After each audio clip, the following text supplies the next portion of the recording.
Hij joert een 19-jarige man uit Walterswade aanhouden. In datzelfde onderzoek werd dat famke onwel worden is. Die toch een 19-jarige famke uit de West-Rijn drogeerd is. Die het spul verkocht had aan dit famke.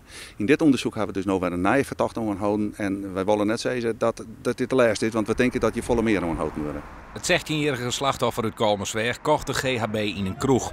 Ze rekken sabot van de kaart dat ze in zo'n hasten het ziekenhuis gebracht worden mast. Daarlater mocht ze weer naar huis. Begin dit jaar waren in de woorden al restrictig zelfstandig opererende dealers oppakt. Nu is de politie op een nijalert.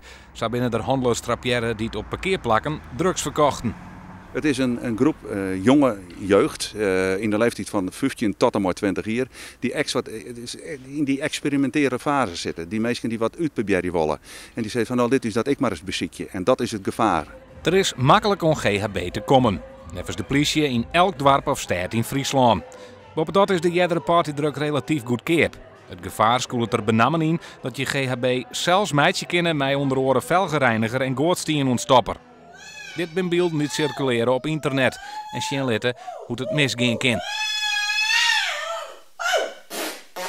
Men stikt, men litte ontlastingen rennen, onderkwolling, men kan stikken in eigen braaksel. Al je van dat soort gevaarlijke dingen. En dan hebben we het nog net eens hoe de verslaving gewoon. Meerdere personen zitten nog vast en moeten in kwarten van de rechter verschijnen.